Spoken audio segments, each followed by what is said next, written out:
pukul 6 waktu Indonesia Tengah. Inilah Radio Republik Indonesia Bau-Bau dengan Warta Kepton, berita seputar Kepulauan Buton. Kita bukan bangsa pecundang.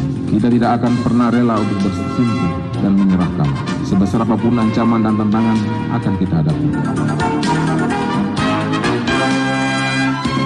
Tapi kalau kita punya kemampuan untuk bisa mengolah pangan dengan segala macam jenisnya, ya tidak perlu kita tergantung pada jenis pangan.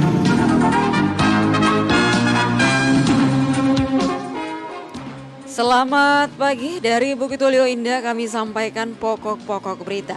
Upacara peringatan Hari Pahlawan Nasional ke-77 di lapangan Lembah Hijau, Wali Kota Bau-Bau serukan pemanfaatan energi baru terbarukan. Pemkot Bau-Bau berupaya mengurangi ketergantungan konsumsi masyarakat pada beras. Inilah Warta Kepton selengkapnya.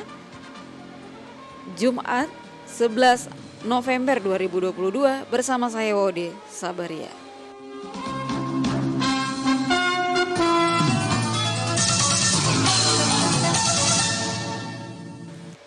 Pendengar, sebelum kami sampaikan berita yang pertama, berikut kami sampaikan update kasus COVID-19 di tanah air. Penularan COVID-19 masih terus terjadi di tanah air berdasarkan data yang dihimpun RRI pada Kamis sore 10 November 2022. Selama 24 jam terakhir, kasus terkonfirmasi positif COVID-19 bertambah sebanyak 6.294 kasus. Dari penambahan kasus tersebut, secara otomatis akumulasi kasus COVID-19 di tanah air sejak ditemukan pada awal Maret 2020 hingga saat ini menjadi 6.544.201 kasus.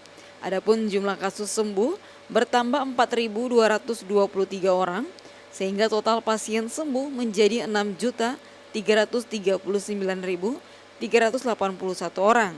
Sedangkan angka kematian akibat COVID-19 bertambah 37 jiwa, sehingga total meninggal dunia menjadi 158.989 orang.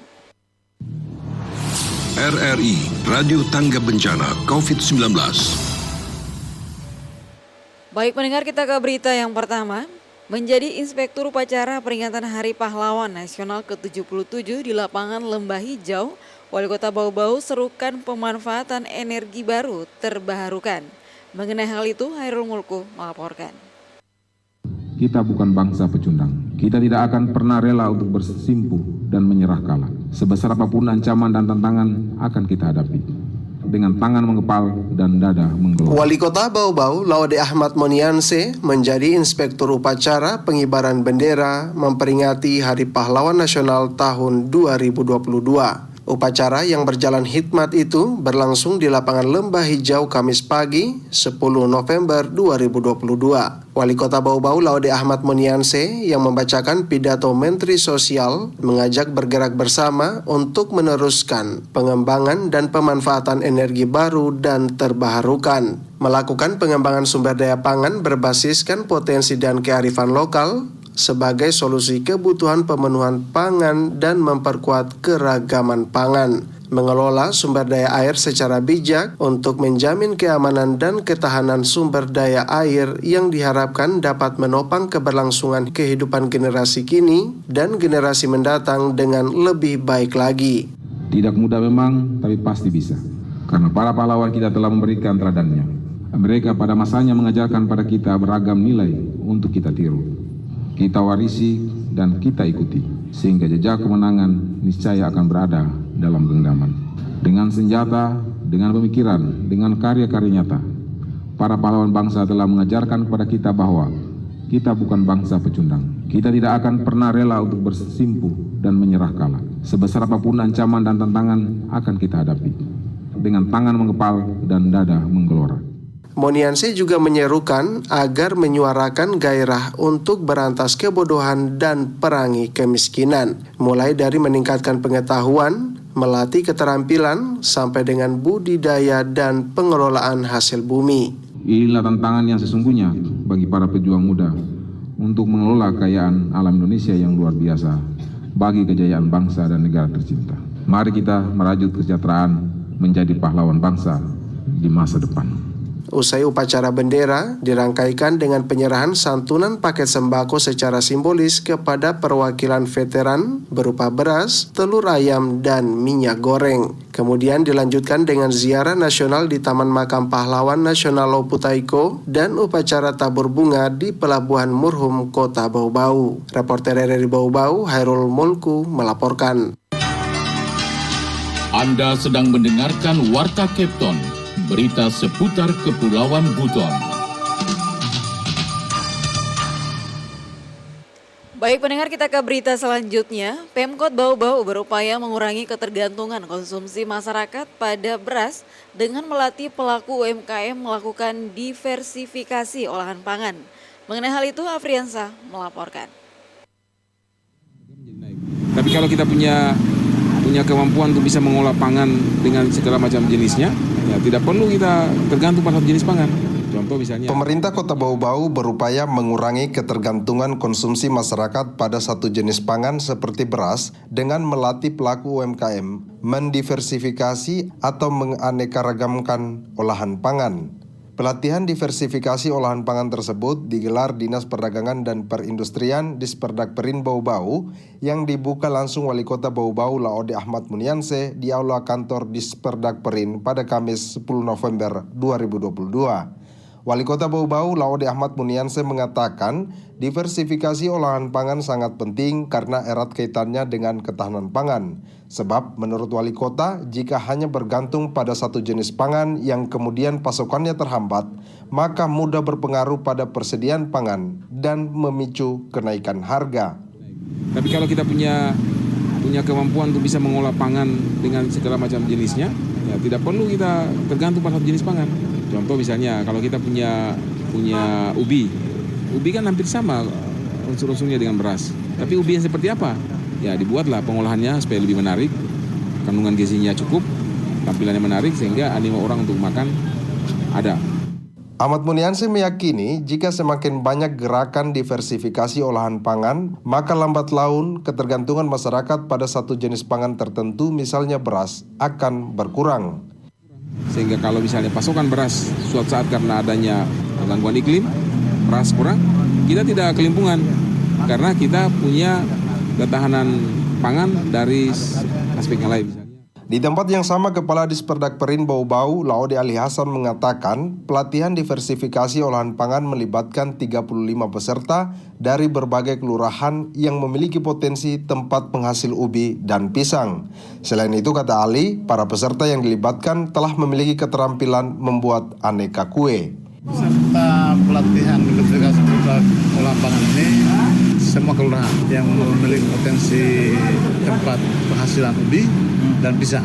Kemudian seluruh peserta ini juga ada keterampilan untuk membuat kue, sehingga memang kita undang mereka mencoba mengolah hasil-hasil kebun dan bisa meningkatkan produktivitas kerja dari para perajin kue. Ali Hasan mengatakan dalam kegiatan tersebut pihaknya menghadirkan pemateri yang telah memiliki sertifikasi khusus olahan pangan dan memiliki kemampuan tinggi untuk bisa memberikan edukasi kepada semua peserta. Kedepan pasca pelatihan tersebut, kata Ali, Disperdak Perin Bau-Bau akan terus memberi pendampingan kepada pelaku usaha baik dalam proses pengolahan pangan termasuk pemasaran dan akses keuangan. Reporter RRI Bau-Bau, Afriansa melaporkan. Kita ke berita yang terakhir. BPBD dan BMKG Bau-Bau edukasi 100 pelajar SMP tanggap terhadap bencana gempa dan tsunami. Berdasarkan data BMKG, Kota Bau-Bau cukup berpotensi dilanda kedua jenis bencana alam itu. Selengkapnya Wade Nurliani melaporkan. Tujuannya itu sebenarnya untuk melatih anak-anak bila mana terjadi bencana mereka bisa tahu apa yang mereka lakukan.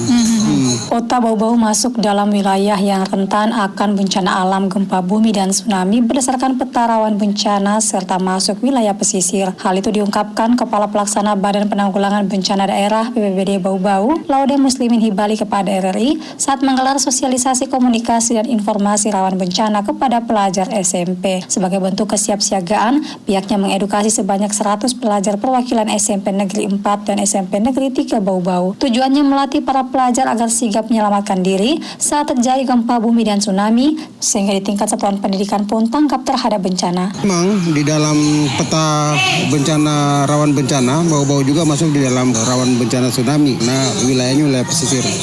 Kemudian rawan gempa kalau Bau-Bau, sehingga tujuannya itu sebenarnya pengennya itu semua sekolah kita masuki, tetapi karena keterbatasan anggaran kami tahun ini hanya satu sekolah. Sementara itu, Kepala BMKG Bau-Bau Hadi Setiawan sekaligus sebagai pemateri menyebutkan potensi bencana tsunami di Bau-Bau sangat besar, bahkan untuk wilayah pesisir di Kecamatan Batu Puaro ketinggiannya maksimal berdasarkan hasil penelitian bisa mencapai 3 meter. Untuk itu ia meminta seluruh pelajar agar tanggap terhadap bencana, sebisa mungkin mencari perlindungan saat terjadi gempa bumi, misalnya menutupi kepala dan bersembunyi di bawah meja. Hal lain yang perlu diperhatikan saat terjadi tsunami, mencari jalur evakuasi atau bangunan tinggi.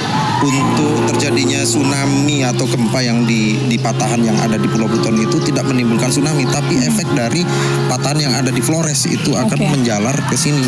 Itu yang kita antisipasi. Jadi di situ. Hadi berharap setiap sekolah membuat jalur evakuasi dan melaksanakan simulasi mitigasi bencana gempa bumi dan tsunami sesering mungkin agar seluruh pelajar tanggap terhadap bencana alam baik di sekolah maupun saat berada di lingkungan rumah. Wadi Nurliani, reporter Bau-Bau, melaporkan.